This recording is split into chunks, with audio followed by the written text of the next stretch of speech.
تمام قسم کی تعریفات، حمد و ثنا، عصمت، بڑائی و کبریائی، یکتائی و تنہائی، بادشاہی و شہنشاہی، وحدہ لا شریک، خالق کائنات، مالک ارض و سما کے لیے لائق اور سیبہ ہے۔ بعدہ درود اور سلام ہو تمام بھیجے گئے انبیاء کرام اور رسولان عظام پر، خصوصاً بالخصوص سید الاولین والآخرین، امام المجاہدین والمتقین، امام الثقلتین وامام القبلتین وامام الحرمین وامامنا فی الدنیا وامامنا فی الآخرہ وامامنا فی الجنہ، جناب محمد عربی صلی اللہ تعالی علیہ وسلم پر۔ اللہم صلی علی محمد وعلی آل محمد کما صلیت علی ابراہیم وعلی آل ابراہیم انکا حمید مجید۔ اللہم بارک علی محمد وعلی آل محمد کما بارکت علی ابراہیم وعلی آل ابراہیم انکا حمید مجید۔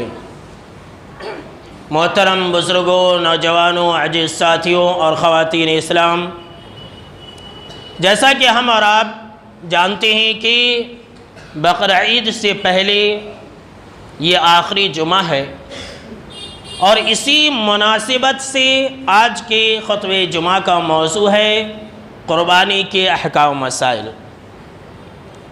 قربانی ایک عظیم عبادت ہے اور اس کی اتنی زیادہ اہمیت ہے، آپ ذرا سوچئے کہ اللہ رب العالمین نے نماز کے ساتھ اس کا ذکر کیا ہے۔ فرمایا اللہ رب العالمین نے کہ فَصَلِّ لِرَبِّكَ وَانْحَرْ، کہ اے نبی صلی اللہ علیہ وسلم آپ اپنے رب کے لیے نماز پڑھیے اور قربانی کیجیے۔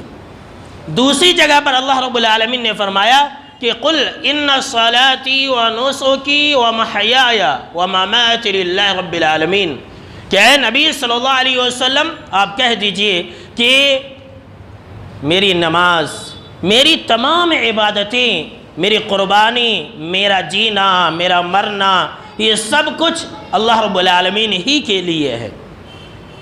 تو اللہ رب العالمین نے اسے نماز کے ساتھ ذکر کر کے یہ اشارہ دے دیا ہے کہ قربانی ایک عظیم عبادت ہے۔ اب اس کا جو اجر اور ثواب ہے یہ اللہ رب العالمین ہی بہتر جانتا ہے، اس لیے کہ قربانی کی فضیلتوں کے اندر، قربانی کی فضیلتوں کے بارے میں جتنی بھی احادیث بیان کی جاتی ہیں وہ ساری کی ساری ضعیف، موضوع اور من گھڑت روایتیں۔ انہی میں سے ایک یہ بھی ہے کہ ہم اور آپ جانتے ہیں اور بہت مشہور اور معروف بات ہے کہ قربانی کے جانور کے اوپر انسان پل صراط پار کرے گا۔ یہ بالکل ہی غلط بات ہے۔ یہ کیا ہے؟ بالکل ہی غلط بات ہے۔ اس بارے میں جو حدیث پیش کی جاتی ہے وہ موضوع روایت ہے۔ تو پتہ یہ چلا کہ قربانی ایک عظیم عبادت ہے، اور اللہ رب العالمین نے قربانی کرنے کا حکم آپ صلی اللہ علیہ وسلم کو دیا، تو گویا کہ قربانی یہ آپ صلی اللہ علیہ وسلم کی خالص سنت ہے، اور یہ قربانی کی تاریخ اتنی ہی پرانی ہے جتنی کہ انسان کی تاریخ پرانی ہے۔ ہم اور آپ جانتے ہیں کہ آدم کے 2 بیٹوں نے بھی قربانی کی تھی، اور اللہ رب العالمین نے بالکل صراحت کے ساتھ یہ بیان فرما دیا وَلِكُلِّ أُمَّةٍ جَعَلْنَا مَنْسَكًا لِيَذْكُرُوا اسْمَ اللَّهِ عَلَىٰ مَا رَزَقَهُم مِّن بَهِيمَةِ الْأَنْعَامِ، کہ ہم نے ہر امت کے اندر قربانی کے طور اور طریقے مقرر کیے تھے۔ ہر امت کے اندر قربانی کسی نہ کسی شکل میں موجود تھا۔ اللہ رب العالمین نے آگے بیان فرمایا تاکہ تم اللہ کا نام لو اس جانور کے اوپر جو بہیمۃ الانعام ہے۔ اس کی تفصیل آپ آگے چل کر کے سننے والے ہیں۔ تو پتہ یہ چلا میرے دوستوں کہ اللہ رب العالمین نے تمام امتوں کے اندر قربانی کو مقرر کر کے رکھا ہے، تو سوچ لیجئے کہ کتنی عظیم عبادت ہے۔ اور آپ صلی اللہ علیہ وسلم مدینہ کے اندر جب تک باحیات تھے ہمیشہ برابر آپ صلی اللہ علیہ وسلم قربانی کرتے تھے، اور صحابہ کرام رضوان اللہ تعالی علیہم اجمعین بھی قربانی کیا کرتے تھے۔ لہٰذا یہ قربانی سنت مؤکدہ ہے، اور بلا وجہ میں چپکے چپکے قربانی نہیں چھوڑنی چاہیے۔ اگر اللہ رب العالمین نے آپ کو طاقت دی ہے تو آپ ضرور بھی ضرور قربانی کریں، اس لیے کہ حسن درجے کی ایک روایت ہے کہ آپ صلی اللہ علیہ وسلم نے فرمایا کہ جس انسان کے پاس قربانی کرنے کی طاقت ہو اور وہ انسان قربانی نہ کرے تو ہماری عیدگاہ کے قریب نہ آئے۔ یہ دراصل آپ صلی اللہ علیہ وسلم قربانی کی اہمیت دلانے کے لیے اتنا سخت جملہ بیان فرما رہے ہیں۔ لیکن اگر کوئی انسان اتفاقیہ طور پر کبھی کبھی چھوڑ دیتا، اتفاقیہ طور پر اگر کبھی چھوڑ دیا تو اس کے اوپر کوئی گناہ نہیں ہے، اس لیے کہ ابو بکر رضی اللہ تعالی عنہ اور سیدنا عمر فاروق رضی اللہ تعالی عنہ یہ طاقت رکھنے کے باوجود بھی قربانی کبھی تو ایک مرتبہ چھوڑ دیتے تھے، تاکہ لوگ یہ نہ سمجھنے لگے کہ قربانی فرض ہے۔ لہٰذا پتہ یہ چلا کہ قربانی ضرور بھی ضرور کرنی چاہیے، اور طاقت رکھنے کے باوجود کبھی بھی نہیں چھوڑنی چاہیے۔ اگر آپ کے پاس طاقت ہے تو آپ ضرور بھی ضرور ہمیشہ دے، مرتے دم تک دے، بلا وجہ میں نہ چھوڑے، اس لیے کہ آپ صلی اللہ علیہ وسلم نے ہمیشہ جب تک بحیات مدینہ کے اندر 10 سال تک مسلسل آپ نے قربانی کی ہے۔ قربانی کے احکام و مسائل میں جو سب سے پہلا مسئلہ میں بیان کرنے جا رہا ہوں وہ یہ ہے کہ ابھی آپ نے ایک جملہ سنا کہ اگر آپ کے پاس طاقت ہے تو آپ قربانی ضرور بھی ضرور دیں۔ اب کچھ لوگوں نے اس طاقت سے مراد یہ لے لیا کہ اس کے پاس سونے اور چاندی کا نصاب ہو، اور کہتے ہیں کہ اگر کسی مسلمان کے پاس 7.5 تولہ یعنی کہ عام فہم زبان میں یا 8.5 تولہ اگر سونا ہے اور چاندی 52 تولہ ہے، 52.5 تولہ ہے، تو اتنا اگر ہے تو وہ قربانی دے گا، ورنہ اس کے اوپر قربانی فرض نہیں ہے۔ یہ بالکل ہی جھوٹی بات ہے، یہ بالکل ہی جھوٹی بات ہے اور حدیث کے خلاف ہے۔ قرآن مجید کے اندر بھی اور جناب محمد عربی صلی اللہ علیہ وسلم نے بھی ایسی شرط نہیں لگائی ہے کہ وہی انسان قربانی کرے گا جو انسان صاحب نصاب ہو۔ یہ آج کل ہمارے شہر کے اندر بہت چل رہا ہے، اور یہ دراصل حدیث کی تو بات نہیں ہے۔ ہاں، ہو سکتا ہے کسی اور کتاب کی بات ہو، کسی امام کا قول ہو، کسی فقہ کی بات ہو، اور ہم اور آپ جانتے ہیں کہ جب یہ کسی امتی کی بات ہے تو پھر ایسی صورت میں جناب محمد عربی صلی اللہ علیہ وسلم کے قول اور عمل کے سامنے میں اس کی کوئی حیثیت نہیں ہے۔ اب آپ کہیں گے اس کی دلیل کیا ہے؟ اب دیکھیے، ابھی آپ نے سنا کہ آپ صلی اللہ علیہ وسلم مدینہ کے اندر برابر قربانی کیا کرتے تھے، بلکہ آپ صلی اللہ علیہ وسلم تو دو میڑھوں کی، دو جانوروں کی قربانی کیا کرتے تھے۔ اب سوال یہ پیدا ہوتا ہے کہ اگر صاحب نصاب ہونا ضروری ہے قربانی کرنے کے لیے تو پھر آپ صلی اللہ علیہ وسلم کے پاس تو نہ سونے تھے نہ ہی چاندی تھا۔ یہاں 7.5 تولہ تو دور کی بات ہے، 1 تولہ بھی نہیں تھا آپ صلی اللہ علیہ وسلم کے پاس۔ ہم اور آپ جانتے ہیں کہ آپ صلی اللہ علیہ وسلم کے گھر میں 2 مہینے چولہے نہیں جلا کرتے تھے۔ آپ صلی اللہ علیہ وسلم کا جینا کئی مہینے تک صرف کھجور اور پانی کے اوپر ہوا کرتا تھا، ہے کہ نہیں؟ بہت مشہور اور معروف بات ہے۔ تو پھر اگر ایسا ہوتا تو آپ صلی اللہ علیہ وسلم قربانی کرتے ہی نہیں، تو اور اپنی امت کو یہ کہتے کہ دیکھو جس کے پاس اتنا سونا اور چاندی ہے وہی انسان قربانی کرے، میرے پاس نہیں ہے میں نہیں قربانی کروں گا۔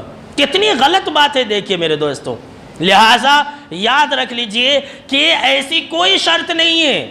اگر آپ کے پاس ایک جانور کا پیسہ ہے تو آپ جو ہے قربانی کیجیے۔ 7.5 تولہ کی بات اگر لگا دیں، سونا کی شرط لگا دیں تو 7.5 تولہ سمجھ لیجئے کہ 3-4 لاکھ روپیہ ہو جاتا۔ 4 لاکھ روپیہ سمجھیے۔ اب 4 لاکھ روپیہ جس کے پاس سے وہی انسان قربانی کرے، کتنی غلط بات ہے۔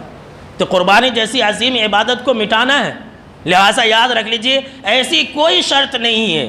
قربانی اگر آپ کے پاس طاقت ہے، آپ کھاتے پیتے ہیں کماتے ہیں تو الحمدللہ ایک جانور دیجیے۔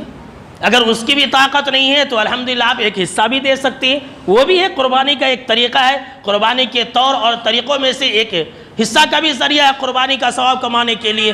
تو بہرحال سب سے پہلا مسئلہ آپ نے یہ سنا کہ قربانی دینے کے لیے ایسی کوئی شرط نہیں ہے کہ وہ صاحب نصاب ہو یا اس کے اوپر زکوٰۃ فرض ہو، ایسی کوئی شرط نہیں ہے۔ دوسرا مسئلہ جو سب سے زیادہ اہم مسئلہ ہے وہ یہ کہ قربانی کا جانور جب ہم اور آپ لے تو قربانی کے جانور کا حصہ اگر اکیلے لیتے ہیں تو حصہ کر کے ذبح نہ کریں۔ ہم اور آپ کیا کرتے ہیں کہ ایک جانور تو لیتے ہیں لیکن اپنے گھر کے 7 افراد کا نام لے لیتے ہیں۔ اگر آپ نے 7 افراد کا نام لے لیا تو کیا ہو گیا کہ وہ حصہ 7 آدمی کے لیے مخصوص ہو گیا. لیکن اگر آپ نے ویسا کیا جیسا حدیث کے اندر ہے تو آپ کے پورے گھر والے شامل ہو جائیں گے. جی ہاں، پورے گھر والے. آئیے میں آپ کو ترمذی کی بالکل ہی صحیح روایت سنا رہا ہوں. بہت سارے لوگ اس کو مانتے ہی نہیں، اس کو جو حدیث میں ہے اس کو نہیں مانتے، جو حدیث میں نہیں ہے اس کو مان لیتے. کیسے عجیب لوگ ہیں، دیکھ لیجئے. ترمذی کی روایت ہے اور حدیث نمبر 1505 ہے. میں آپ کو حدیث نمبر بھی بتلا دے رہا ہوں، یاد رکھ لیجئے. ترمذی کی حدیث نمبر 1505 ہے. عطا بن یسار رحمۃ اللہ علیہ کہتے ہیں کہ میں نے ابو ایوب انصاری رضی اللہ تعالی عنہ سے پوچھا کہ آپ لوگ آپ صلی اللہ تعالیٰ علیہ وسلم کے زمانے میں قربانی کیسے کیا کرتے تھے؟ تو حضرت ابو ایوب انصاری رضی اللہ تعالیٰ عنہ نے کہا کہ ہم لوگ آپ صلی اللہ تعالیٰ علیہ وسلم کے زمانے میں یضحی بالشاۃ عنہ وعن اہل بیتہ، ہم صحابہ کرام آپ صلی اللہ تعالیٰ علیہ وسلم کے زمانے میں آپ صلی اللہ تعالیٰ علیہ وسلم کی موجودگی میں ایک بکری اپنے اور اپنے گھر والوں کی طرف سے کیا کرتے تھے؟ ایک جانور اپنے اور اپنے گھر والوں کی طرف سے کیا کرتے تھے؟ جی ہاں. اور ہم اور آپ کیا کرتے ہیں؟ ایک جانور کے اندر حصہ کر لیتے ہیں. اگر آپ نے ایک بکری لیا ہے، ایک بکرا لیا ہے، ایک میڑا لیا ہے، ایک میڑھی لی ہے، ایک آپ نے بڑا جانور لیا ہے، تو آپ کیا کریں؟ ایسے ہی کریں جیسے صحابہ کرام کرتے تھے اور جیسے کہ آپ صلی اللہ تعالیٰ علیہ وسلم کیا کرتے تھے. آئیے میں آپ کو مسلم شریف کی حدیث سناتا ہوں جو آپ صلی اللہ تعالیٰ علیہ وسلم کا عمل ہے. اما عائشہ رضی اللہ تعالیٰ عنہ راوی حدیث سے کہتی ہیں کہ آپ صلی اللہ تعالیٰ علیہ وسلم 2 میڑھوں کی قربانی کیا کرتے تھے اور پھر اس جانور کو ذبح کرنے کے وقت میں آپ صلی اللہ تعالیٰ علیہ وسلم کہتے اللہم تقبل من محمد وآل محمد وامت محمد، کہ اے اللہ تو اس جانور کو قبول کر محمد صلی اللہ تعالیٰ علیہ وسلم کی طرف سے، اور اس جانور کو قبول کر محمد صلی اللہ تعالیٰ علیہ وسلم کے گھر والوں کے طرف سے. دیکھیے آپ صلی اللہ تعالیٰ علیہ وسلم نے اپنا نام لیا اور اپنے نام کے ساتھ ساتھ یہ جملہ لگا دیا کہ میرے گھر والے. تو پتہ یہ چلا کہ آپ جب جانور ذبح کریں گے تو اسی طرح سے جانور ذبح کریں. کس طرح سے کہ اے اللہ تو اس جانور کو میرے اور میرے گھر والوں کے طرف سے قبول کر. ساتھ حصہ کرنے کی ضرورت نہیں ہے. اگر آپ حصہ لیتے ہیں تو اس میں ایک آدمی آئے گا، یاد رکھ لیے، صرف ایک آدمی. اور اگر آپ ایک جانور ذبح کرتے ہیں اپنے اور اپنے گھر والوں کے طرف سے، تو اگر آپ کے گھر میں 10 آدمی ہیں، 20 آدمی ہیں، 100 آدمی ہیں، کتنوں بھی آدمی ہیں، وہ سارے کے سارے لوگ آ جائیں گے اگر وہ آپ کی ماتحت میں جیتے ہیں. تو یہ جو آپ نے سنا کہ ایک آدمی اور اس کے گھر والوں کی طرف سے جانور ذبح کرے، تو کون کون لوگ آئیں گے؟ وہ لوگ آئیں گے جو ایک آدمی کی ماتحت میں جیتے ہیں.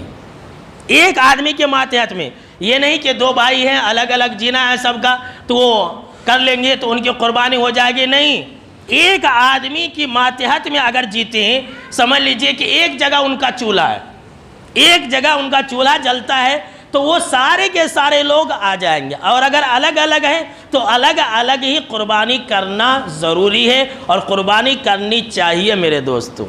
تو پتہ یہ چلا کہ ایک جانور میں پورے گھر والے آئیں گے اور ایک حصے میں صرف ایک آدمی آئے گا. 7 آدمی. ہمارے اور آپ کے ذہن دماغ میں یہ بات ہے کہ پورے گھر والے آ جائیں گے. بھائی ایک حصے میں پورے گھر والے کیسے آ جائیں گے؟ تو یہ مسئلہ بالکل ہی واضح ہو گیا اور اس میں کوئی ڈاؤٹ نہیں، کوئی شک نہیں، بالکل حدیث سے ثابت ہے اور آپ ایسا ہی کرنے کی کوشش کریں اور یہی سنت کا طریقہ، یہی بہتر طریقہ ہے. اس کے بعد قربانی کے احکام مسائل میں جو تیسرا مسئلہ ہے وہ یہ کہ قربانی کے گوشت کی تقسیم. یہ میں آپ کو سب سے اہم مسئلہ بتلا رہا ہوں حالات کے حساب سے. دیکھیے قرآن مجید کے اندر سورہ الحج آیت نمبر 28 اور سورہ الحج آیت نمبر 36، اس کے اندر اللہ رب العالمین نے بیان فرمایا کہ فَكُلُوا مِنْهَا وَأَطْعِمُوا الْبَائِسَ الْفَقِيرَ. ایک جگہ یہ ہے اور دوسری جگہ اللہ رب العالمین نے فرمایا فَكُلُوا مِنْهَا وَأَطْعِمُوا الْقَانِعَ وَالْمُعْتَرَ. ان دونوں آیتوں کا معنی و مفہوم یہ ہے کہ قربانی کے جانور کے گوشت میں سے تم خود کھاؤ، اس کے بعد کیا ہے تم غریبوں اور فقیروں اور محتاجوں کو کھلاؤ، اور جو دوسری آیت ہے اس کے اندر یہ ہے کہ تم مانگنے والے اور نہ مانگنے والے دونوں قسم کے لوگوں کو قربانی کا گوشت دیا کرو۔ ہم اور آپ کیا کرتے ہیں؟ ہم اور آپ بڑے ہی سمجھ لیجئے کہ مکار اور عیار لوگ ہیں۔ قربانی کے جانور کے گوشت میں 3 حصوں میں تقسیم کر دیتے، کرتے کہ نہیں کرتے؟ اور وہ بھی دیکھیے میرے دوستو انصاف سے کرتے ہیں، انصاف سے نہیں کرتے۔ جو اچھا بوٹی ہوتا ہے، جو چربی دار ہوتا ہے، جو سینے کا گوشت ہوتا ہے، جو لذیذ ہوتا ہے، ہم اور آپ اس کو اپنے حصے میں ڈال لیتے ہیں، اور جو اس کے بعد تھوڑا اچھا ہوتا ہے اس کو رشتہ داروں کے حصوں میں ڈال لیتے ہیں۔ اس کے بعد جو سب سے گیا گزرا ہوتا ہے، اوڑھنی پچونی اور جو ویسٹ پھینکنے والی چیزیں ہوتی ہے، اس کو غریبوں میں تقسیم کرنے کے لیے رکھ دیتے ہیں۔ کیسی ہماری نیت ہے بھائی؟ ایسا اکثر و بیشتر ایسا ہی کرتے ہیں۔ سب سے پہلی بات تو یہ ہے کہ خاص طور سے 3 حصوں میں تقسیم کرنے کی بات ہی غلط ہے۔ اللہ رب العالمین نے یہ کہا ہے کہ تم کھاؤ اور کھلاؤ اور جو ہے بانٹو، تقسیم کرو، مانگنے والوں کو بھی دو، نہ مانگنے والوں کو بھی دو۔ ہم ایسا کریں، اور اگر 3 حصہ کرتے ہی ہیں تو انصاف سے کریں۔ جانور کے بدن کا ہر حصہ ہم ہر حصے میں رکھیں، ویسا نہیں کرتے۔ لہٰذا میرے دوستو آپ یہ کریں، سنت کا طریقہ اپنائیں، اللہ رب العالمین کے فرمان کا طریقہ اپنائیں کہ فَكُلُوا مِنْهَا، خود بھی کھائیں، غریب رشتہ داروں کو بھی دیں، اور اگر آپ کا کوئی رشتہ دار ہے تو آپ اسے ہدیہ بھی دے سکتے ہیں، مالدار ہے سمجھ لیجئے تو اسے ہدیہ بھی دے سکتے ہیں۔ یہاں پر میں آپ کو یہ بتلا دوں، اور الحمدللہ ہمارے یہاں پر لوگوں نے اس پر عمل کرنا بھی شروع کر دیا ہے بہت سالوں سے، اور میں ہمیشہ ہر سال کہتا ہوں کہ دیکھیے اللہ رب العالمین کا یہ کہنا ہے کہ تم قربانی کا گوشت کھاؤ اور کھلاؤ، تو آپ قربانی کا گوشت انہی لوگوں کو دے جن کے گھر میں قربانی نہیں ہوئی ہے، اس لیے کہ جن کے گھر میں قربانی کا گوشت ہے وہ تو الحمدللہ کھائیں گے ہی، اور جنہوں نے قربانی نہیں دی ہے آپ انہیں قربانی کا گوشت پہنچائیں، تو یہ ہمارے لیے بہتر ہے۔ اور دیکھیے کہ ہم اور آپ پتہ نہیں کیا سمجھتے، کئی باتیں اس کے اندر، چھوٹے چھوٹے پوٹلیاں بناتے ہیں، ایک بوٹی کا بناتے ہیں اور 1000 آدمی کو دیتے ہیں۔ ایسا مت کیجئے، آپ 100 آدمی کو دیجئے اور اچھا دیجئے، تھوڑا ایسا دیجئے کہ ایک وقت کم سے کم اس کا سالن پک جائے، ایسا کیجئے۔ یہ نہیں کہ آپ چھوٹا چھوٹا دے کر کے کیا کرنا چاہتے ہیں، اللہ کے پاس آپ کیا دکھانا چاہتے ہیں، رشتہ داروں کے پاس آپ کیا بتانا چاہتے ہیں کہ ہم نے قربانی دی ہے۔ نہیں، آپ تھوڑا ہی دیجئے لیکن اچھا ہی دیجئے۔ زیادہ آپ دیں گے لیکن اس کے اندر بھی ریاکاری آ گئی تو کیا فائدہ ہے، تھوڑا دیں گے اس کے اندر ریاکاری آ گئی تو کیا فائدہ ہے۔ لہٰذا خلوص دل کے ساتھ آپ ایک حساب سے جتنا اصول ہے، جتنا آپ دینا چاہتے ہیں، آپ زیادہ بانٹنے کے بجائے جو مختصر لوگ ہیں اور اچھی خاصی کوانٹیٹی میں آپ دیں، تاکہ وہ عید کے دن اچھی طرح سے عید منا سکے۔ اگر انہوں نے قربانی کا جانور ذبح نہیں کیا ہے تو میرے دوستو، اس کے بعد کیا ہے کہ اب دیکھیے کہ اللہ رب العالمین نے ہمیں یہ کہا کہ تم کھاؤ اور کھلاؤ، تو یہاں اللہ رب العالمین نے مذہب کی قید نہیں لگائی ہے۔ سن لیجیے، یہاں مذہب کی قید نہیں ہے کہ تم جو ہے جو مسلمان فقیر ہیں تم انہیں کیوں دو، جو مسلمان نہیں ہے تم ان کو نہیں دو۔ ایسا ہمارے آپ کے ذہن و دماغ کے اندر ایسا بہت رہتا ہے کہ صرف جو ہے مسلمانوں کو دینا یا جو مسلمان نہیں ہیں ان کو نہیں دینا، ہم اور آپ بس اتنا ہی سوچتے رہتے۔ یاد رکھ لیجئے کہ جو بھی شخص ہے، انسان ہے، چاہے وہ مسلمان ہو یا نہ ہو، ہم اور آپ قربانی کا گوشت دے سکتے ہیں، غیر مسلم کو بھی دے سکتے ہیں، کسی کو بھی دے سکتے ہیں۔ یاد رکھ لیجئے، اس لیے کہ اللہ رب العالمین نے مذہب کی قید نہیں رکھی ہے۔ خود کھاؤ اور کھلاؤ اور غریبوں اور محتاجوں کو دو۔ ہم اور آپ جانتے ہیں یہ بہت اہم مسئلہ ہے جو خاص طور سے میں نوٹ کر کے لایا ہوں بخاری اور مسلم کے حوالے سے۔ ہم اور آپ جانتے ہیں کہ لاک ڈاؤن چل رہا ہے، انسان کے پاس مالی پریشانیاں بھی ہیں۔ جو ہمیشہ قربانی کیا کرتے تھے ہو سکتا ہے کہ اس سال نہ کرے یا پچھلے سال بھی نہیں کیے ہوں گے، اس لیے کہ حالات ویسے ہیں، کمانے کھانے کی حالت ہے۔ بھائی انسان سوچتا ہے کہ اگر میں قربانی دے دوں گا 10,000 12,000 کا تو پھر ایسی صورت میں کیا کھاؤں گا۔ تو ہو سکتا ہے کہ بہت سارے لوگ یا اکثر لوگ قربانی نہ دیں، ایسا بھی ہو سکتا، اور یہ بھی ہو سکتا ہے کہ اللہ رب العالمین نے لوگوں کو مال سے نوازا ہو، یا اگر نہیں بھی ہے تو لوگ اللہ کو خوش کرنے کے لیے تنگی کے حالات میں بھی قربانی دیں، ایسا بھی ممکن ہے۔ تو اب ہمیں کیا کرنا چاہیے قربانی کے گوشت کے تعلق سے؟ اس لیے کہ حالات ویسے ہیں۔ آئیے آپ کو ایک پیاری سی حدیث سناتا ہوں بخاری اور مسلم کے حوالے سے۔ سلمہ بن اکوع رضی اللہ تعالیٰ عنہ راوی حدیث ہے، کہتے ہیں کہ ایک مرتبہ عید الاضحیٰ آیا تو آپ صلی اللہ تعالیٰ علیہ وسلم نے کہا ہمیں کہ دیکھو مدینہ کے اندر جتنے بھی لوگوں نے قربانی کا جانور ذبح کیا ہے ان کے گھر میں 3 دن سے زیادہ گوشت نہیں رہنا چاہیے۔ کتنے دن سے زیادہ؟ 3 دن سے زیادہ نہیں رہنا چاہیے۔ پھر جب دوسرا سال آیا تو آپ صلی اللہ تعالیٰ علیہ وسلم سے صحابہ کرام نے پوچھا کہ اللہ کے نبی صلی اللہ علیہ وسلم ہم نے پچھلے سال ایسا کیا تھا کہ 3 دن سے زیادہ گوشت نہیں رکھا تھا، تو کیا ہم اس سال بھی ویسا ہی کریں؟ تو آپ صلی اللہ تعالیٰ علیہ وسلم نے کہا کہ نہیں، اس سال ویسا کرنے کی ضرورت نہیں ہے، تم کھاؤ اور جمع بھی کرو، ذخیرہ بھی کرو اور صدقہ بھی کرو۔ آپ صلی اللہ تعالیٰ علیہ وسلم نے فرمایا کہ پچھلے سال میں نے تمہیں 3 دن سے زیادہ اس لیے گوشت رکھنے سے منع کیا تھا کہ اس وقت غریب اور فقیر اور محتاج لوگ بہت زیادہ تھے، اس وقت حالات تنگی تھی، اسی لیے میں نے تمہیں 3 دن سے زیادہ گوشت رکھنے سے منع کیا تھا۔ تو پتہ کیا چلا؟ میں بتانا یہ چاہتا ہوں کہ حالات آج کل ویسے ہی ہیں، تنگی والے حالات ہیں، لوگوں کے پاس سہولتیں نہیں ہیں، لہٰذا ہم اور آپ زیادہ گوشت نہ جمع کریں تو یہ اچھا ہے۔ ویسے ہم اور آپ تو محرم تو گوشت کھاتے رہتے ہیں، اور اللہ نے ہم کو اور آپ کو طاقت دیا ہے تو ہمیشہ گوشت کھاتے ہیں، ہفتہ میں 3-4 دن تو کھا ہی لیتے ہیں۔ لیکن قربانی کے موقع سے یہ جو حالات ہے، اس حالات کے مد نظر اگر نہ جمع کریں گے تو کوئی حرج نہیں ہے، اللہ رب العالمین آپ کو اور بھی بہتر بدلہ دے گا۔ لہٰذا حالات کو دیکھتے ہوئے اگر آپ یہ چاہتے ہیں کہ میں بانٹ دوں گا پورا کا پورا تو الحمدللہ اچھی بات ہے۔ اور یہ بھی سن لیں قربانی کے گوشت کے تعلق سے آپ کو پورا کا پورا اختیار ہے، آپ جتنا چاہیں رشتہ داروں کو دے سکتے ہیں، جتنا چاہیں آپ بانٹ سکتے ہیں اور جتنا چاہیں آپ کھا سکتے ہیں۔ لیکن آپ یہ بیان سن کر کے ایسا مت کیجیے گا مولوی صاحب بولے جتنا چاہے ہم کھا سکتے ہیں تو پورا کا پورا رکھ لیجئے، کسی کو دیجئے ہی مت، ایسا مت کیجیے گا، ایسا جو ہے پھر اللہ رب العالمین کے حکم کے خلاف ہو جائے گا۔ بھائی پورا کا پورا رکھ لے، لہٰذا کھائیے بھی اور کھلائیے بھی، جمع بھی کیجئے اور لوگوں میں زیادہ تقسیم بھی کیجئے۔ میرے دوستو حالات ویسے ہیں کرونا وبا کی وجہ سے۔ اس کے بعد دیکھیے قربانی کے تعلق سے جو سب سے اہم مسئلہ ہے کہ قربانی کا جانور آپ کب ذبح کریں گے؟ اگر حصہ لیتے ہیں تو بھی خاص کر کے حصہ والے اچھی طرح سے یاد رکھ لیں، اس لیے کہ ہم اور آپ حصہ لیتے ہیں جہاں پر اب پتہ ہی نہیں چلتا کہ جو قربانی کرنے والا اس نے نماز پڑھی ہے یا نہیں پڑھی ہے، صبح سے ہی جانور ذبح کرنا شروع کر دیتے۔ اگر آپ نے عید الاضحیٰ کی نماز نہیں پڑھی اور قربانی کا جانور آپ کا ذبح ہو گیا تو آپ کی قربانی نہیں ہے، یاد رکھ لیجیے، آپ کی قربانی ہرگز قابل قبول نہیں ہے، بلکہ وہ ایک معمولی گوشت ہوگا جو آپ کھائیں گے، قربانی نہیں ہوگا۔ جیسا کہ راوی حدیث بیان فرماتے ہیں اس سلسلے میں، برا بن عاصم رضی اللہ تعالیٰ عنہ راوی حدیث سے کہتے ہیں کہ ان کے خالو یا ماموں ابو بردہ رضی اللہ تعالیٰ عنہ یہ کیا کر دیے، عید کی نماز پڑھنے سے پہلے ہی جانور ذبح کر دیے، معلوم نہیں تھا جانور ذبح کر دیے۔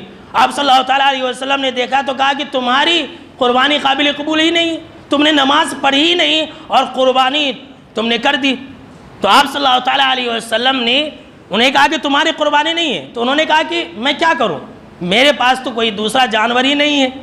تو آپ صلی اللہ تعالیٰ علیہ وسلم نے کہا ٹھیک ہے تمہارے پاس جو 1 سال کا بکری کا بچہ ہے تم اسے ہی ذبح کر لو، لیکن تمہارے علاوہ کسی کے لیے جائز نہیں ہے۔ تو پتہ یہ چلا کہ آپ صلی اللہ تعالیٰ علیہ وسلم نے جو انہیں یہ کہا نماز بقرعید پڑھنے سے پہلے جو تمہاری قربانی ہوئی وہ قابل قبول نہیں ہے، لہٰذا جب تک آپ نماز بقرعید نہیں پڑھ لیتے، عید الاضحیٰ کی نماز نہیں پڑھ لیتے، تب تک آپ جو ہے قربانی کا جانور ذبح نہیں کر سکتے، اور جب تک آپ قربانی کا جانور ذبح نہ کر لے تب تک آپ بال اور ناخن بھی نہیں کاٹ سکتے، یاد رکھ لیجئے۔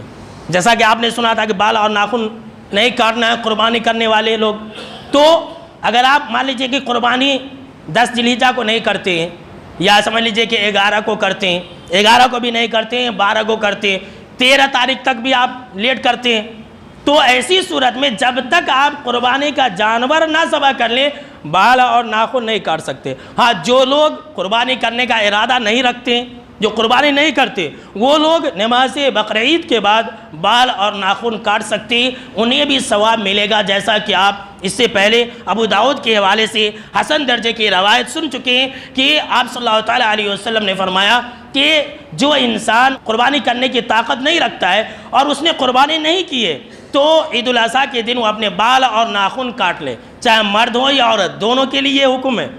ہم اور آپ یہ سمجھتے ہیں کہ صرف مردوں کے لیے حکم ہے، عورت بھی اگر کرنا چاہتی ہے وہ بھی اپنے بال اور ناخن وغیرہ بقرعید کے دن کر لیتی ہے تو انہیں بھی ثواب ملے گا۔ تو آپ صلی اللہ تعالیٰ علیہ وسلم نے فرمایا کہ تمہیں قربانی کا مکمل اجر اور ثواب ملے گا، یاد رکھ لیجئے۔ ابھی آپ نے اس حدیث کے اندر ایک جملہ سنا، کیا سنا؟ کہ تمہارے پاس جو 1 سال کی بکری کا بچہ ہے تم ذبح کر لو، لیکن تمہارے علاوہ کسی کے لیے جائز نہیں ہے۔ ہم اور آپ جانتے ہیں یہ مسئلہ، لیکن بہت ڈھیلے ہیں اس بارے میں، اور لوگ کیا کہتے ہیں، اب جو تھوڑا بہت پڑھ لیتے انہوں مسئلہ جھاڑ دیتے، نہیں اچھا موٹا تازہ ہے تو لے سکتے، کیا بھی نہیں ویسا بول دیتے۔ اب لوگ جو ہے لے لیتے، اب لینے کے بعد کس کی بات سن کر کے لیتے؟ معمولی انسان کی بات سن کر کے لے لیتے، اور پھر مولوی صاحب کو پوچھتے، مولوی صاحب مجھے کون کی بولا 1 سال کا ہے، اچھا موٹا تازہ ہے تو لے سکتے، لیکن اب وہ جانور داتا ہوا نہیں ہے تو کیا کریں؟ یاد رکھ لیجئے میرے دوستو، قربانی کے شرائط میں سے ایک شرط یہ ہے کہ آپ کا جانور داتا ہوا ہونا، موٹا تازہ نہیں ہے۔ کو موٹا تازہ ہو، اب آج کل لوگ جانوروں کو کاجو کشمش منقع بھی کھلاتے، وہ کھانے کی وجہ سے جانور جو ہے 6-7 مہینے میں موٹا تازہ ہو جاتا، تو کیا اس کی قربانی حلال ہوگی؟ نہیں ہوگی۔ آپ صلی اللہ تعالیٰ علیہ وسلم نے بالکل صراحت کے ساتھ یہ بیان فرما دیا ہے، لا تذبحوا الا مسنتاً، کہ سوائے دانتا جانور کے تم کوئی دوسرا جانور نہ ذبح کرو قربانی کے اندر۔ یہ قربانی کی بات ہو رہی ہے۔ اب دانتا جانور کسے کہتے ہیں؟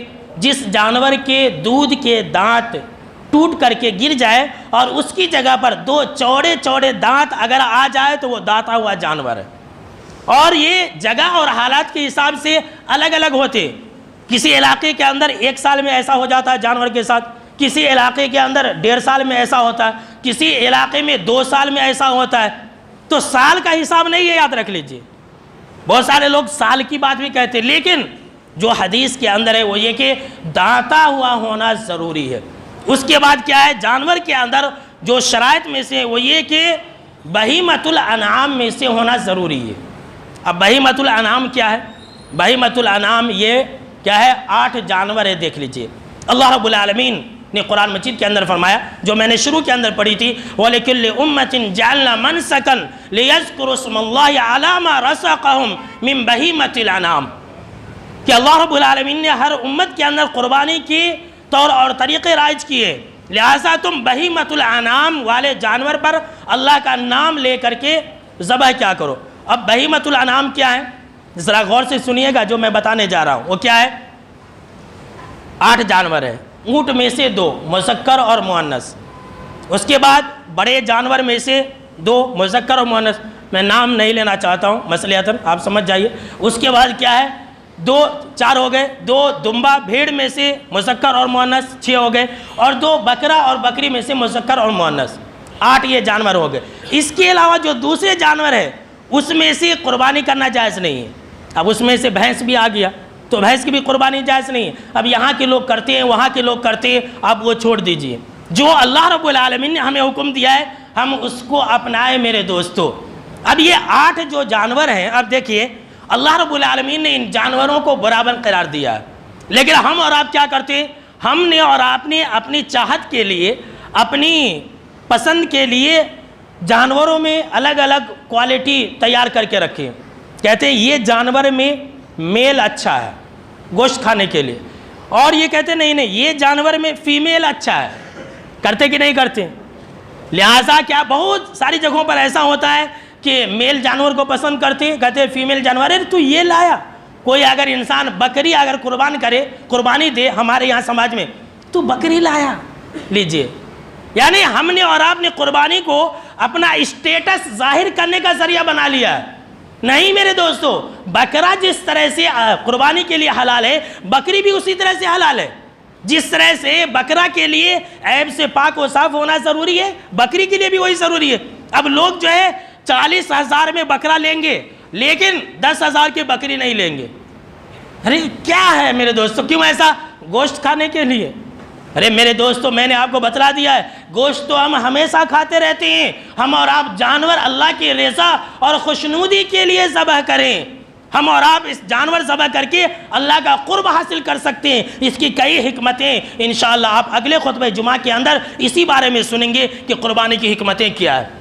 سارے کے سارے یہ 8 جانور برابر ہیں. آپ کی جو حیثیت ہے آپ قربانی کا جانور ذبح کریں. اور اس جانور کے تعلق سے میں آپ کو وقت اور حالات کی مناسبت سے یہ پیغام دینا چاہتا ہوں میرے دوستو کہ ہم اور آپ قربانی کا جانور تو سن لیجئے 10 ذی الحجہ کے دن ذبح کریں گے, 21 تاریخ کو ذبح کریں گے, 4 شنبہ کے دن ذبح کریں گے. لیکن ہماری قربانی قبول ہوئی یا نہیں ہوئی یہ اسی وقت طے ہو چکا ہے جب ہم نے جانور خریدا ہے بازار کے اندر.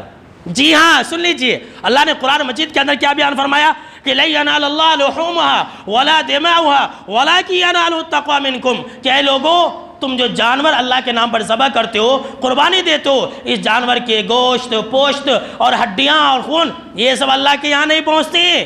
وَلَكِنْ يَنَالُهُ التَّقْوَىٰ مِنْكُمْ. یہ لیکن دل کا معاملہ اللہ کے پاس پہنچتا ہے. آپ نے کس نیت سے خریدا ہے؟ آپ نے جانور خریدے الحمدللہ حیثیت کے مطابق آپ نے جانور خریدا, 40,000 میں خریدا, 50,000 میں خریدا, الحمدللہ. کس کے لیے؟ لوگوں کو دکھانے کے لیے, لوگوں کو بتانے کے لیے کہ میں نے اتنے مہنگے جانور خریدے. آپ جانور لے کے جاتے ہیں, کوئی پوچھتا ہے کتنے میں جانور لیے, مت بتلائیے لیا بھائی کتنے میں, اللہ کے لیے لیا. لوگ جو ہے کیا کرتے ہیں اپنا اسٹیٹس ظاہر کرنے کے لیے میں اتنا میں لیا, اور تو اور ہے جانور خرید کر کے اسٹیٹس لگاتے ہیں فیس بک کے اوپر, واٹس ایپ کے اوپر. قربانی میں بھی سیلفی آ گئی ہے, لیجئے کیا بتانا چاہتے ہیں. اور ہمارے ملک کے جو حالات ہیں اس کے حساب سے بھی ایسا کرنا صحیح نہیں ہے, غلط ہے. اور شریعت کے حساب سے بھی ایسا کرنا غلط ہے. اگر آپ کے دل میں ذرہ برابر بھی ریاکاری آ گئی کہ میں اتنا بڑا جانور لایا ہوں, اتنا موٹا تازہ جانور لایا ہوں تاکہ لوگ مجھے اچھا سمجھے, وہ کتنا انکم آتا جو اتنا بڑا جانور لایا, ذرہ برابر بھی اگر یہ سمجھ لیجئے جذبہ آ گیا تو آپ کی قربانی گئی پانی میں, یاد رکھ لیجئے. اس لیے کہ آپ صلی اللہ علیہ وسلم نے بیان فرما دیا کہ جس نے ریاکاری کی اس نے شرک کیا, جو ریاکاری کرتا ہے اس کا عمل ہی برباد ہے. لہٰذا آپ مہنگا سے مہنگا لائے, دوسروں کو مت بتائے بھائی لائے کتنوں میں بھی. اس لیے کہ ہمارے گھر کے دروازوں کے سامنے میں جانور بندھے ہوئے, اب آنے جانے والا پوچھتا ہے, لوگ بتاتے ہیں, مت بتائیے میرے دوست. لیا بھائی جتنا میں اللہ کو منظور تھا میں لیا. لہٰذا خلوص دل کے ساتھ قربانی کا جانور ذبح کیجئے اور اللہ کی رضا اور خوشنودی کے لیے آپ جانور ذبح کریں. اس کے بعد دیکھیے ہم اور آپ کبھی ایسا ہوتا ہے کہ جانور لے آتے ہیں. اب جانور جب لے آتے ہیں تو وہ حاملہ جانور نکل آتی ہے, تو کیا کریں؟ دیکھیے اگر آپ کے پاس طاقت ہے کہ آپ دوسرا جانور لا سکتے ہیں تو لا سکتے ہیں الحمدللہ اور اچھی بات ہے. لیکن اگر آپ کے پاس طاقت نہیں ہے تو آپ وہی جانور بھی قربانی کر سکتے ہیں. ہاں اگر ایسا ہوا خدا نخواستہ کہ آپ جانور لا لیے, آپ کو نہیں معلوم ہوا, آپ نے جانور ذبح کر دیا. اب ذبح کرنے کے بعد آپ کو یہ معلوم ہوا کہ جانور کے پیٹ میں بچہ ہے, زندہ ہے یا مردہ ہے.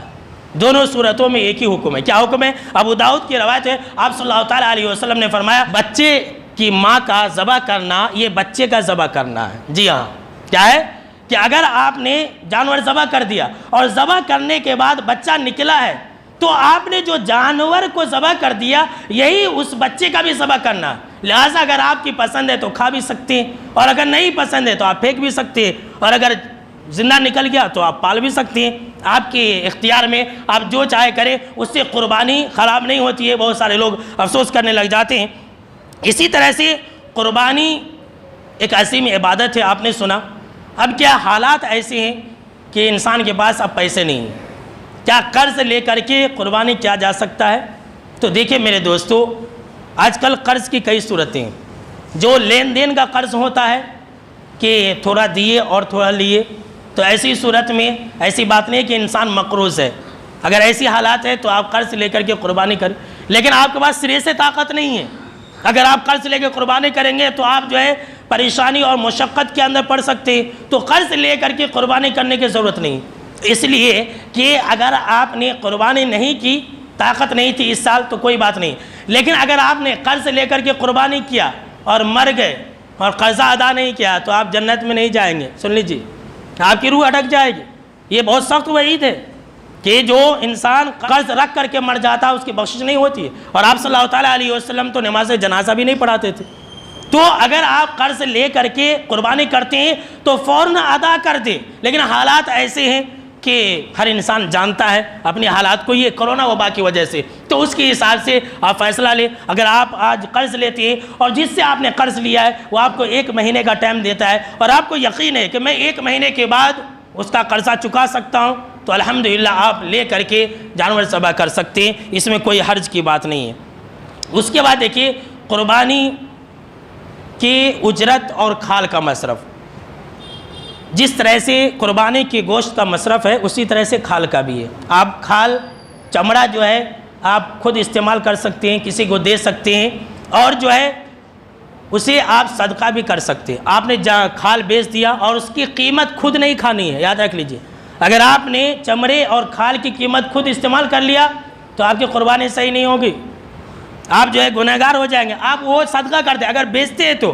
لیکن اگر آپ چمڑا استعمال کرنا چاہتے ہیں، حصیر بنا لیے یا کوٹ بنا لیے، جرکن بنا لیے، تو وہ الگ مسئلہ ہے. لیکن بیچ کر کے آپ جو ہے اسے خود استعمال نہیں کر سکتے. قربانی کا گوشت بھی بیچنا حرام ہے، اور قربانی کا گوشت یہ اجرت پر دینا بھی جائز نہیں ہے.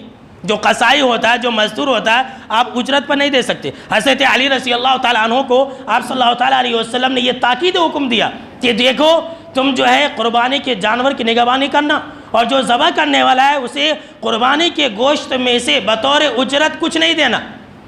اجرت کچھ نہیں دینا، الگ سے ہونی چاہیے. ہاں اگر کوئی غریب ہے، جو مزدور ہے، جو کاٹنے والا ہے غریب ہے، تو آپ بطور ہدیہ دے سکتے ہیں، تحفہ دے سکتے ہیں، صدقہ کے طور پر آپ دے سکتے ہیں. لیکن اجرت کے طور پر بھائی تم جو ہے میرا جانور ذبح کر دینا اور تم جو ہے اتنا گوشت لے لینا، ایسا اگر کوئی انسان کرتا ہے تو بالکل ہی غلط کرتا ہے. آج کل ایک جو وبا ہے یہ بھی بہت عام ہو گئی ہے کہ بھائی ہم قربانی نہیں کریں گے، اتنا پیسہ صدقہ کر دیں گے. یہ بالکل ہی غلط ہے، اور قربانی جیسی عظیم عبادت کو مٹانا ہے. صدقہ کا تو حکم اللہ نے قرآن مجید کے اندر دیا ہی دیا ہے، وہ ایک الگ عبادت ہے. قربانی ایک الگ عبادت ہے، اس کے لیے جانور ذبح کرنا ہی شرط ہے، تبھی وہ قربانی ہوگی، ورنہ قربانی نہیں ہوگی. قربانی کے جانور کے تعلق سے اور ایک جو سب سے اہم مسئلہ ہے جو مجھے اب یاد آیا، حالانکہ میں نے درس کے اندر بتا ہی دیا تھا کہ ہمارے شہر کے اندر بہت سارے مسلمان کیسا کرتے ہیں، قربانی کا جانور لے کر کے آتے اور جو ہے اس کے اندر قربانی بھی کرتے، عقیقہ بھی کرتے. جی ہاں، ایسا بھی کر رہا ہے. 3 حصہ قربانی اور جو ہے 4 حصہ عقیقہ، 4 حصہ قربانی 3 حصہ عقیقہ. یہ بالکل ہی سنت کے خلاف ہے اور یہ بدعت اور خرافات میں سے، یاد رکھ لیجئے. اور یہ بھی آپ یاد رکھ لیں کہ بڑے جانوروں میں عقیقہ جائز ہی نہیں ہے. اس بارے میں جو حدیث بیان کی جاتی ہے وہ تو موثق روایت ہے، طبرانی کے حوالے سے بیان کرتے. آپ صلی اللہ تعالیٰ علیہ وسلم نے جتنے بھی عقیقے کیے اور کرنے کا حکم دیا چھوٹے جانوروں میں، تو حصہ کرنا یہی غلط ہے. حصہ تو کیا ہے، قربانی کے اندر ہوتا ہے، عقیقہ کے اندر صرف اور صرف ایک جانور ہوتا ہے، یاد رکھ لیجئے، حصہ نہیں ہوتا ہے. تو جو لوگ ایسا کرتے ہیں وہ بالکل ہی غلط کرتے ہیں میرے دوستو. تو یہ قربانی کے احکام و مسائل کے تعلق سے ضروری باتیں تھیں. ویسے درس کے اندر تو یہ باتیں آپ کو بتلائی جا رہی ہیں، ابھی یہ سلسلہ مزید باقی ہے. اب آئیے آخر میں جو سب سے اہم بات ہے وہ عرفہ کے روزے کے تعلق سے. مسلم شریف کی روایت ہے، ابو قتادہ رضی اللہ تعالیٰ عنہ راوی حدیث سے کہتے ہیں کہ آپ صلی اللہ تعالیٰ علیہ وسلم نے فرمایا کہ یوم عرفہ کا جو روزہ ہے یہ 2 سال کے گناہوں کا کفارہ ہے. سبحان اللہ، 2 سال، 1 سال اگلا، یعنی کہ اب جو 2022 آئے گا وہ، اور یہ جو 2021 کے مہینے چلے گئے 2020 کے، یہ 2 سال کے چھوٹے چھوٹے گناہوں کا کفارہ ہے. اب ہمارے یہاں پر، ہمارے ہندوستان کے اندر کیا ہے، اختلاف پایا جاتا ہے. ہمارے مسلمان بھائی، ہمارے جماعتی بھائی جو ہے اختلاف کے اندر پڑے ہوئے. میں آپ کو مختصر طور پر، وقت ہو چکا ہے، مختصر طور پر آپ کو سیدھی بات میں بتلا دے رہا ہوں. آپ جو ہے اختلاف کے اندر نہ پڑے اور لڑے جھگڑے نہیں. نفلی عبادت ہے یہ، لڑنے اور جھگڑنے کی ضرورت نہیں ہے. نہیں تیرا غلط تو میرا غلط، ایسا کرنے اور کہنے کی ضرورت نہیں ہے. آپ کو جو اچھا لگتا ہے وہی کر لے. ہمارے بڑے بڑے جو شیوخ ہیں، ہمارے بڑے بڑے جو علماء ہیں، وہ کہتے ہیں کہ 9 تاریخ کو بھی رکھنی چاہیے، اور جو دوسرے علماء ہیں وہ یہ کہتے ہیں کہ عرفہ کے دن بھی رکھنی چاہیے۔ دونوں کے پاس دلائل ہے، لہٰذا اگر کوئی انسان اس اختلاف سے بچنا چاہتا ہے تو 9 دن پورا کا پورا روزہ رکھ لے، 9 دن، کوئی مسئلہ ہی نہیں، کوئی ٹینشن نہیں۔ الحمدللہ ہماری جماعت میں بہت سارے لوگ 9 دن کا پورا روزہ رکھ لیتے ہیں، تو اس کے اندر آ جائے گی۔ اور اس بارے میں دیکھیے، ابھی فی الحال میں مالی گاؤں کے استاذ محترم انتقال کر گئے، اللہ رب العالمین ان کے اوپر رحم و کرم فرمائے، آمین، ان کے قبروں کو نور سے بھر دے۔ دکتور فضل الرحمان مدنی رحمۃ اللہ علیہ سے سوال کیا گیا کہ ہم کیا کریں، تو انہوں نے کہا کہ بھائی 2 دن روزہ رکھ لو، عرفہ کے دن بھی اور ذی الحجہ کے دن بھی، سارے کے سارے شکوک اور شبہات ختم ہو جائیں گے۔ تو جن کو شک ہے وہ لوگ، لیکن اگر آپ کو یقین ہے عرفہ کے دن، تو عرفہ کے دن ہی روزہ رکھیں، اس لیے کہ عرفہ کے دن ہی کی اصل فضیلت ہے۔ اب بہت سارے ہمارے بھائی کہتے ہیں بھائی اب نیوزی لینڈ کے لوگ کیا کریں گے، وہاں تو 1 دن کے بعد آتا۔ ایسی خرافاتی باتوں کے پیچھے آپ مت پڑیے۔ کیا ہے، آپ صلی اللہ تعالیٰ علیہ وسلم نے یہ کہا کہ عرفہ کے دن تم روزہ رکھو، اور ایک آپ صلی اللہ تعالیٰ علیہ وسلم کا عمل بھی ہے۔ کیا عمل ہے کہ آپ صلی اللہ تعالیٰ علیہ وسلم 9 ذی الحجہ کا پورے 9 ایام ہیں وہ روزہ رکھتے تھے۔ تو قول اور فعل جہاں تضاد آ جائے تو آپ صلی اللہ تعالیٰ علیہ وسلم کے قول کو ترجیح دی جاتی ہے۔ اور قرآن مجید کے اندر اللہ رب العالمین فرمایا وَشَاهِدٍ وَمَشْهُودٍ، مشہود سے مراد یہ عرفہ کا دن ہے۔ عرفہ کا دن ایک ایسا دن ہے جس دن اللہ نے اسلام کو تکمیل کیا، مکمل کیا۔ عرفہ کا دن ایک ایسا دن ہے جس دن اللہ رب العالمین سب سے زیادہ لوگوں کو جہنم سے آزاد کرتا ہے، تو اس دن دعاؤں کا بھی اہتمام کیجیے۔ جس دن آپ روزہ رکھتے ہیں اس دن آپ دعاؤں کا خاص طور پر اہتمام کریں۔ تو میرے دوستو، پورے باتوں کا خلاصہ یہ ہوا کہ آپ عرفہ کے دن روزہ رکھیں، یہی سب سے زیادہ میرے نزدیک راجح ہے، یہی بہتر ہے۔ اور اگر آپ 9 تاریخ کو رکھنا چاہتے ہیں تو ہمارے جو بڑے بڑے علماء ہیں انہوں نے کہا کہ وہ بھی صحیح ہے، الحمدللہ آپ وہ بھی رکھ سکتے ہیں، اس میں کوئی ڈاؤٹ نہیں ہے اور کوئی حرج کی بات نہیں ہے۔ لیکن اسے اختلاف کا سبب نہ بنائیں، اسے لڑے اور جھگڑے نہیں، جو ہے کہ نہیں ایسا ہوگا، تمہارا غلط ہے میرا صحیح ہے، میرا صحیح ہے میرا غلط ہے تمہارا صحیح ہے، ان ساری باتوں سے بچیں۔ آخری میں اللہ رب العالمین سے یہ دعا ہے کہ اللہ رب العالمین ہم کو اور آپ کو سننے سے زیادہ عمل کرنے والا بنائے، آمین۔